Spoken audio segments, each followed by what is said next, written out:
Bem-vindo de volta ao The Movie Maker. Então hoje vou fazer um vídeo para falar de Duna finalmente. Eu prometi na outra vez, quando fiz um vídeo na hora, porque eu estava muito irritado com o fato de que a Warner adiou o filme Duna por um ano.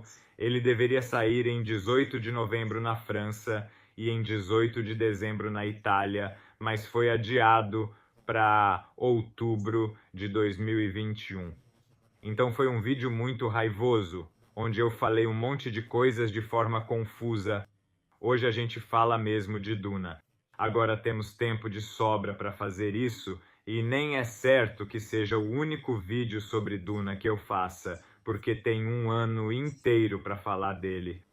Duna é um romance, ou melhor, uma série de 6 romances. Um ciclo, como se diz.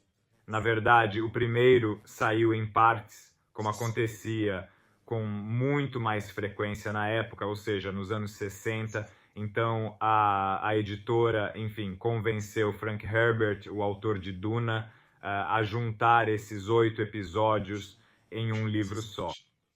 E daí saiu o primeiro livro de Duna, que depois saiu em 1965. Os romances são 6. Eu leio para vocês. Duna de 65, Messias de Duna de 69, Filhos de Duna de 77, que é o único outro romance do qual se tentou uma transposição cinematográfica terrível.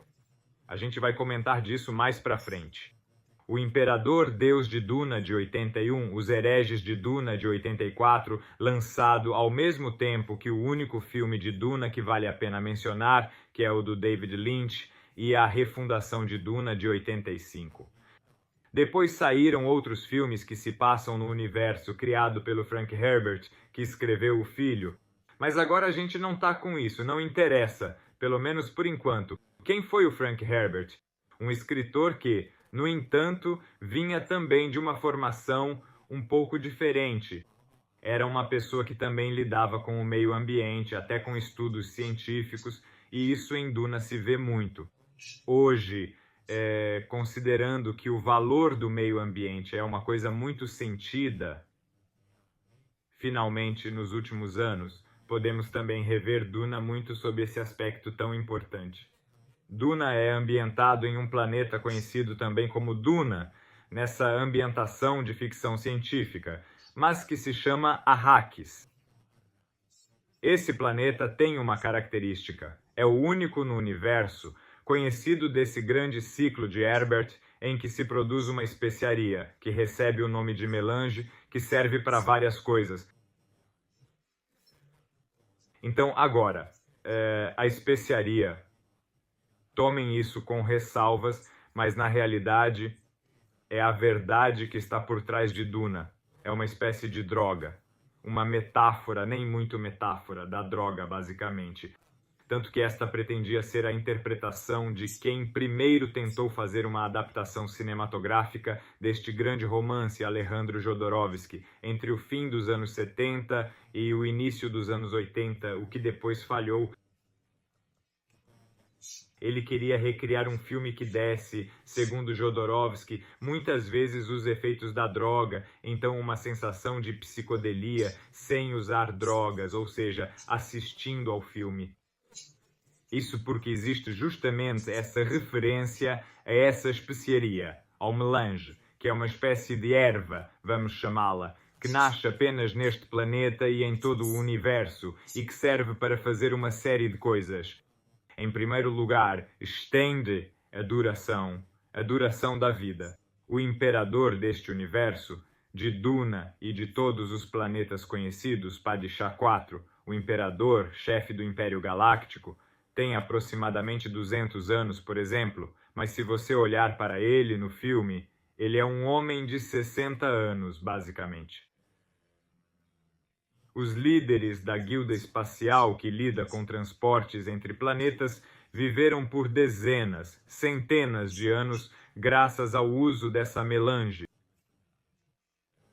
A melange, a especiaria, serve a esse propósito, mas também serve para cancelar o espaço-tempo e fazer viagens intergalácticas na velocidade da luz mais. De muitas outras coisas, ele se inspira em George Lucas para criar sua primeira trilogia, Star Wars. O próprio George Lucas disse isso: sem Duna não haveria Star Wars.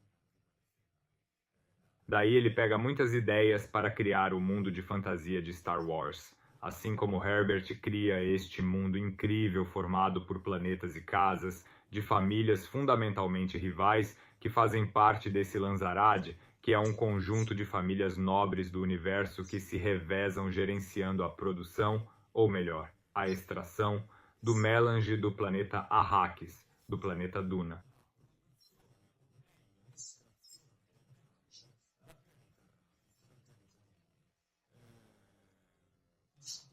É o imperador que dá a essas famílias a tarefa de extrair a especiaria que é usada justamente para viagens espaciais, que serve para prolongar a vida e ter uma percepção maior da existência. Então, se isso não é uma metáfora das drogas, não estou falando bem da droga, mas quero dizer, muito palese que se fala também disso no universo de Dune. O que acontece em Dune? Não vou estragar nada. Naturalmente vi concílio de lerem ao menos o primeiro romance antes que saia o novo filme. Além do mais, será muito interessante ver como será a transposição cinematográfica de Denis Villeneuve, que também foi o diretor de um não tão terrível Blade Runner 2049, lançado em 2017, que era a sequência de Blade Runner de Ridley Scott de 82. O que acontece no planeta Arrakis? A gestão da família Harkonnen, que é a família dos vilões em Dune, está ocorrendo e o imperador vai dar à família dos Atreides a gestão da extração da especiaria em Dune. Mas em Dune há um problema: enormes vermes das areias, porque Dune é um planeta completamente arenoso, que nunca viu um segundo sequer de precipitações em toda a sua história. Então o problema de Duna é que é um planeta sem água fundamentalmente, mas o único planeta onde existe a especiaria. Este só para contar-vos brevemente um pouco aqueles que são os temas de Duna e um pouco a história de Duna, também se vos aconselho a ler, repito, o livro e de guardar-vos, sem sombra de dúvida, a primeira transposição cinematográfica de 1984. No início, como vos antecipei, Jodorowsky, forte dos sucessos dos seus filmes precedentes. Jodorowsky é um realizador, mas também um escritor, é um terapeuta, enfim, é uma série, tem uma personalidade muito complexa. Vão ler um pouco de Jodorowsky na Wikipédia, naturalmente, tenta esta transposição e trabalha muito. Ele cria um filme completamente já feito com storyboard. Num dos meus vídeos precedentes falava-vos da utilização do storyboard de realizadores como Alfred Hitchcock, que jamais pisaria no set sem um storyboard sólido, pois para esse tipo de diretor é crucial ter o filme todo na cabeça, essencialmente tudo o que farão. Jodorowsky agiu dessa forma, mas infelizmente ninguém nunca teve coragem, ou quem sabe felizmente, de produzir o Duna de Jodorowsky, uma obra amaldiçoada, um filme complexo, um romance condenado a ser levado às telas. Então veremos Lynch e as séries de televisão adiante. Discutiremos brevemente, pois Duna é complexo, um romance intrincado, pois não é apenas sobre ficção científica, é como Guerra nas Estrelas. Sim, mas elevado ao extremo, pois dentro de Duna há temas ambientais, filosóficos, religiosos. Não me aprofundarei, pois os convido a ler. O Dune de Jodorowsky deveria envolver várias grandes personalidades, esse filme que nunca foi feito. Dali, por exemplo, tinha dado o seu beneplácito para interpretar o Imperador Padishak IV, Orson Welles deveria interpretar o Barão Harkonnen, o vilão do filme Dune e os Pink Floyd fariam a trilha sonora do filme de Jodorowsky, que depois envolveu também Giger, que é praticamente o designer e grande ilustrador, grande projetista de monstros, digamos, a quem devemos a criatura do Alien, no primeiro Alien de Ridley Scott, do final dos anos 70, em Aliens, de James Cameron, e em Aliens, O Resgate.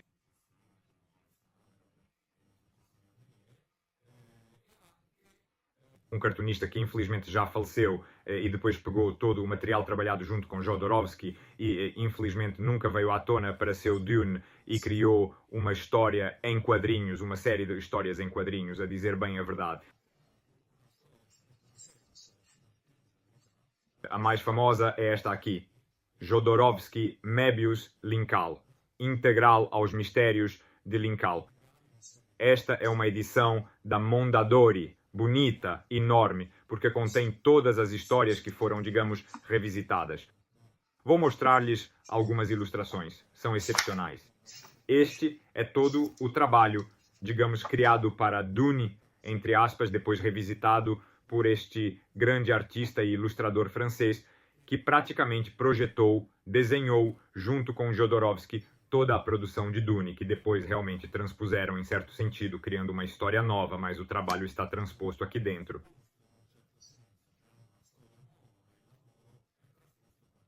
Portanto, lhes recomendo que leiam este álbum de banda desenhada, absolutamente também extremado, filosófico, absolutamente novo, incrível em todos os sentidos. Um quadrinho que depois viu a luz nos anos 80, se non mi sbaglio, perché Jodorowsky, appunto, non è stato capace di coinvolgere le grandi produzioni cinematografiche, o meglio, sono le grandi produzioni cinematografiche che non hanno creduto in Jodorowsky e non gli hanno mai prodotto il suo film. Nel 1984 però ci riesce David Lynch, che all'epoca era anche ancora piuttosto giovane e prodotto da Dino De Laurentiis, crea il Dune cinematografico. Jodorowsky addirittura lo va a vedere al cinema. C'è un brillante documentario che si chiama Jodorowsky's Dune del 2013, se non mi sbaglio, provate a cercarlo, non si trova facilmente, dove Jodorowsky dice: io mi sentivo male quando mi volevano portare al cinema a vedere il film che io non ero riuscito a realizzare. Poi con nomi come Dalí, Orson Welles, Pink Floyd, Geiger, Maddox, che lui era Consegui Me e Envolver, porque provavelmente teria vindo um filme extraordinário, ou provavelmente é melhor que tenha ficado realmente um projeto, porque Jodorowsky é também uma pessoa muito completa. Provavelmente também era muito arrogante, de um certo ponto de vista, em querer transpor Duna do jeito que ele queria fazer. Queria mudar o final, não queria respeitar o romance. Ele mesmo diz que o romance ele nem sequer leu, ou seja, coisas um pouco estranhas. Consegue David Lynch, Jodorowsky, quando o vê no cinema, alegra-se porque diz: nunca vi um filme assim tão ruim como Duna, mas diz que seguramente não é culpa de David Lynch, que é um realizador que admiro, certamente não o deixaram trabalhar como ele queria, e isso é justo. O Duna, produzido por Dino De Laurentiis, que custou cerca de 47 milhões de dólares da época, estamos em meados dos anos 80, em 84 foi lançado, nem sequer foram suficientes. Dino De Laurentiis teve que botar outros 7, 8, enfim, o filme ficou com 30, 35, né, uma coisa assim. Então foi fundamentalmente um fracasso, recuperou-se um pouco depois com o surgimento nos anos 80, que já estava lá em grande forma de distribuição para um vídeo, digamos, do VHF, do Hot Air Disc, de tudo que saiu daí para frente. Mas Duna, do David Lynch, continua sendo um filme cult por uma série de motivos. Primeiro, é um filme fundamental para o steampunk. O que é steampunk? É aquele gênero literário e também cinematográfico que imagina como teria sido o século XIX se a tecnologia tivesse chegado antes, ou seja, se a tecnologia que a gente tem agora tivesse chegado no século XIX. Isso é steampunk, então ele tem uma atmosfera meio retrô, do século XIX, mas cheia de uma tecnologia que também fica meio kitsch, de certa forma pode agradar ou não, mas existem muitos fãs de steampunk, eu estou começando a apreciá-lo, estou começando a entrar no mundo daqueles que apreciam steampunk, ou seja, este passado imaginado como se a tecnologia tivesse chegado muito antes. Então vemos essas situações, se você assistir Dune de Lynch, terá uma ideia do que estou falando. Mesmo quando eles entram, eles fazem essas viagens espaciais, e uma pequena nave entra na nave que vai usar a melange para a viagem espacial, parece que entra na moldura de um quadro do século XIX, todo dourado, algo do tipo, absurdo, mas definitivamente vale a pena assistir. Não é que você goste deles, é que você aprecia, assim como o filme de Lynch, que também tem algumas participações muito interessantes, por exemplo, Paul.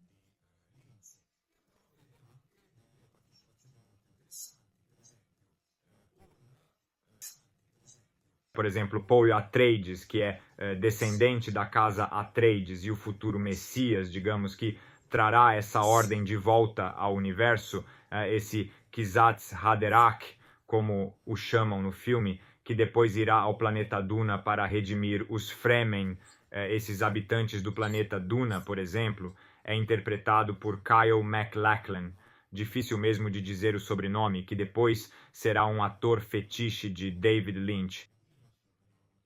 Vemo-lo em todas as séries de Twin Peaks, incluindo a de 2017, a terceira série, novamente por Lynch, e o vemos em muitos outros filmes de Lynch, como Veluto Blue, de 86, acho que 87, alguns anos depois, e em muitas outras adaptações.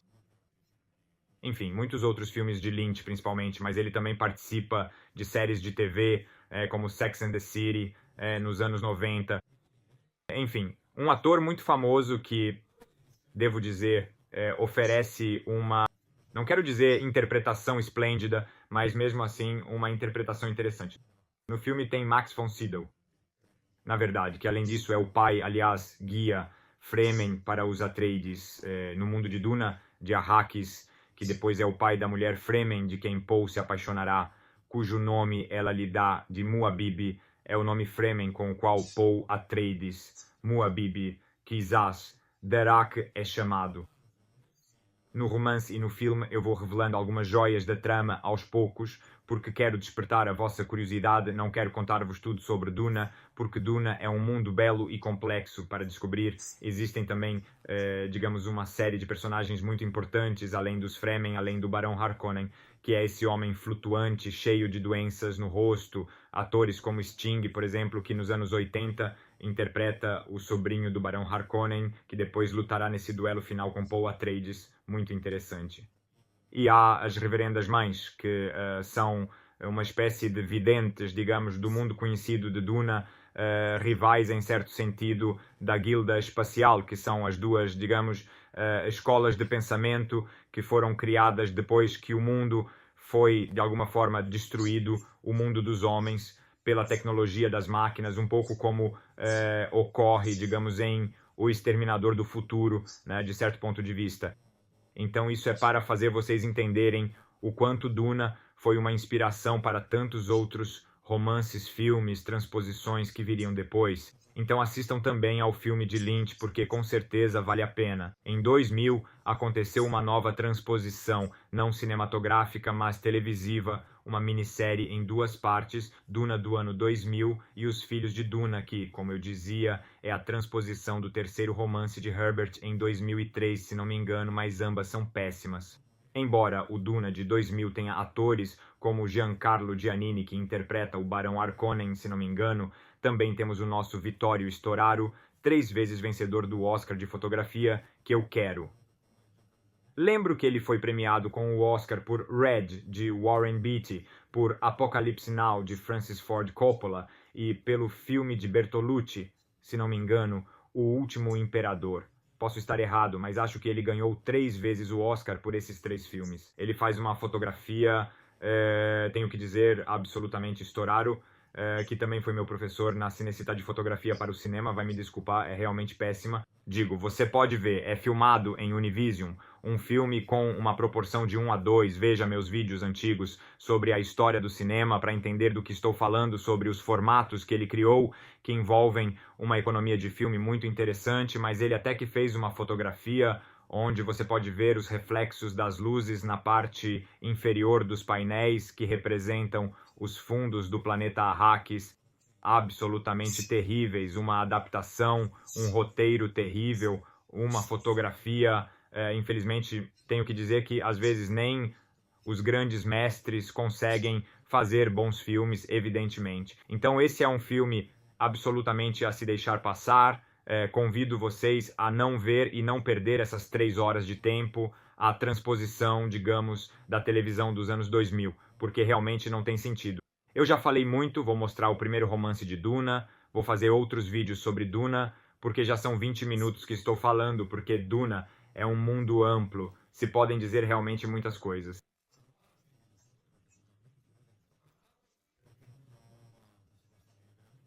Curta se o vídeo te agradou e, se quiserem me perguntar, querem que eu fale sobre Dune de novo, porque Dune é um mundo imenso, é meio como dizer, ok, vamos falar sobre Guerra nas Estrelas. Como você faz um vídeo sobre Guerra nas Estrelas?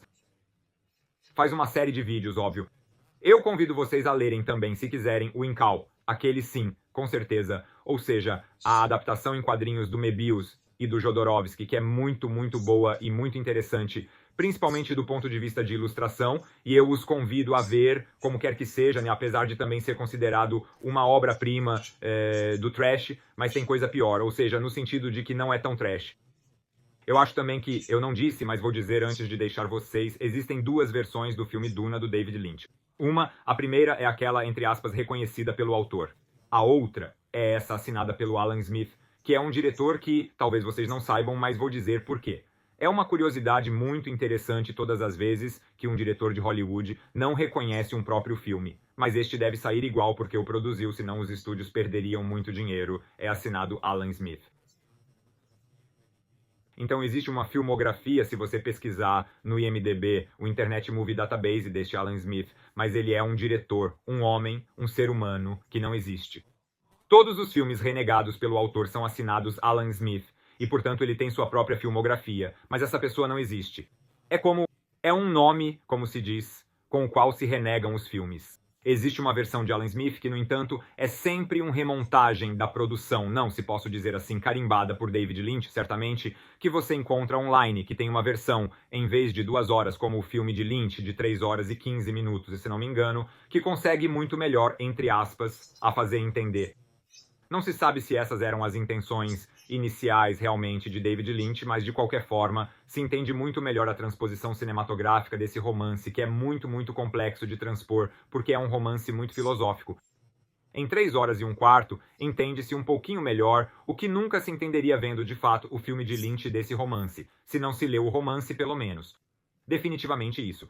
Por isso, convido vocês também a verem a versão do Alan Smith, a se divertirem com Duna e a me contarem o que acharam nos comentários ou comentando um pouco na minha página do Instagram e tudo mais. Quais são os meus sociais em geral? Fiquem à vontade para me escrever onde quiserem. Convido também vocês a assistirem nerdream.it, porque em breve postarei um artigo que fala sobre o não lançamento de Duna e todas as novidades cinematográficas que nos aguardam em breve, todos os filmes que, infelizmente, estão adiando. Sigam-me no canal, cliquem em curtir, convidem seus amigos para curtir. Tchau!